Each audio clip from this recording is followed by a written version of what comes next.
Okay, so Nietzsche's idea was that human beings were going to have to create their own values, essentially. Now, he understood that we had bodies and that we had motivations and emotions, like he was a romantic thinker in some sense, but way ahead of his time, because he knew that our capacity to think wasn't some free-floating soul, but was embedded in our physiology, constrained by our emotions, shaped by our motivations, shaped by our body. He understood that, but he still believed that the only possible way out of the problem would be for human beings themselves to become something akin to God and to create their own values. And he talked about the person who could create their own values as the overman or the superman, and that was one of the parts of Nietzschean philosophy that the Nazis, I would say, took out of context and used to fuel their, superior man ideology. And we know what happened with that. That didn't seem to turn out very well, that's for sure. I also spent a lot of time reading Carl Jung, and it was through Jung and also Jean Piaget, who's a developmental psychologist, that I started to understand that our articulated systems of thought are embedded in something like a dream, and that dream is informed in a complex way by the way we act. We act out things we don't understand all the time, and if that wasn't the case, then we wouldn't need a psychology or a sociology or an anthropology or any of that, because we would be completely transparent to ourselves. And we're clearly not. So we're much more complicated than we understand, which means that the way that we behave contains way more information than we know.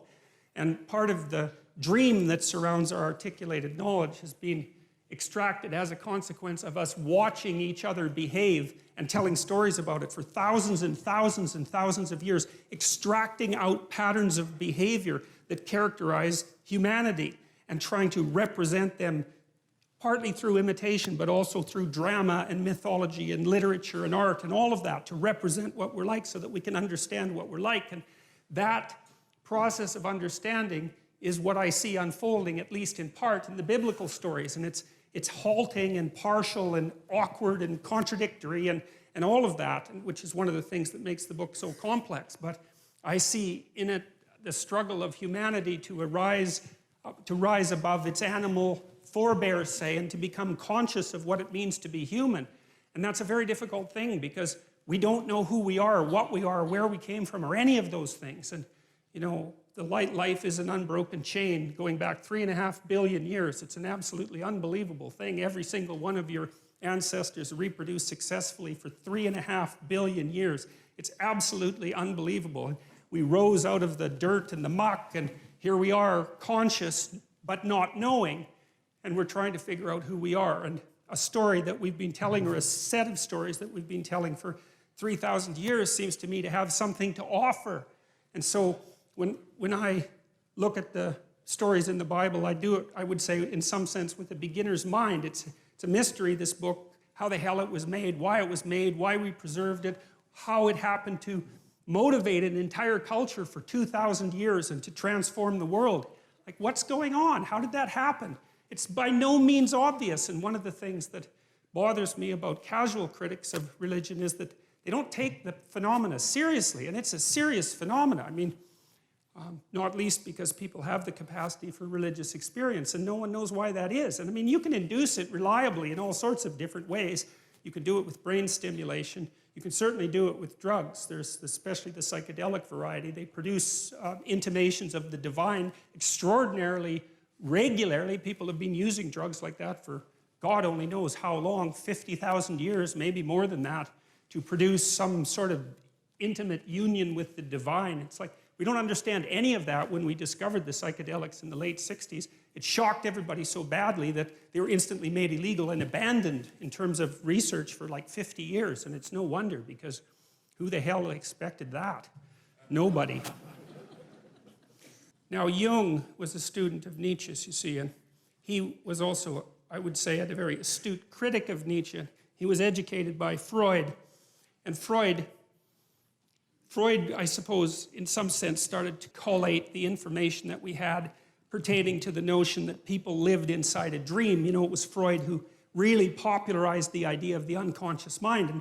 And we take this for granted to such a degree today that we don't understand how revolutionary the idea was. Like what's happened with Freud is that we've taken all the marrow out of his bones, so to speak, and left the husk behind. And You know, now when we think about Freud, we just think about the husk because that's everything that's been discarded, but so much of what he discovered is part of our popular conception now, including the idea that your perceptions and your actions and your thoughts are all, what would you say, informed and shaped by unconscious motivations that are not part of your voluntary control. And that's a very, very strange thing. It's one of the most unsettling things about the psychoanalytic theories, because the psychoanalytic theories are something like, you're a loose collection of living sub-personalities, each with its own set of motivations and perceptions and emotions and rationales, all of that. And you have limited control over that. So you're like a plurality of internal personalities that's loosely linked into a unity. You know that because you can't control yourself very well, which is one of Jung's objections to Nietzsche's idea that we could create our own values. So Jung didn't believe that, especially not after interacting with Freud, because he saw that human beings were affected by things that were deeply, deeply affected by things that were beyond their conscious control. And no one really knows how to conceptualize those things. You know, the cognitive psychologists think about them in some sense as computational machines. And the ancient people, I think, thought of them as gods, although it's more complex than that. Like rage would be a god. Mars, the god of rage, that's the thing that possesses you when you're angry. You know, it has a viewpoint and it says what it wants to say, and that might have very little to do with what you want to say when you're being sensible. And it doesn't just inhabit you, it inhabits everyone, and it lives forever, and it even inhabits animals. And so it's this transcendent psychological entity that inhabits the body politic like a thought inhabits the brain. That's one way of thinking about it. It's a very strange way of thinking, but it certainly has its merits. And those things, well, in some sense, those are deities, although it's not that simple. Jung got very interested in dreams and started to understand the relationship between dreams and myths, because he would see in his clients' dreams echoes of stories that he knew because he was deeply read in mythology.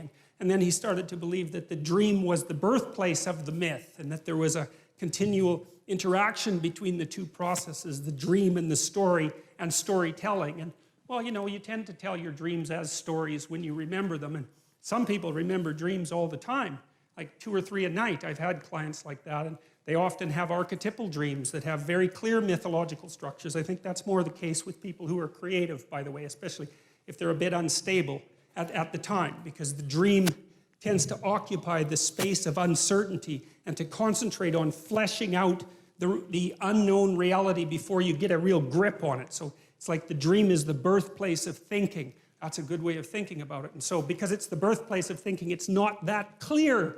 It's doing its best to formulate something.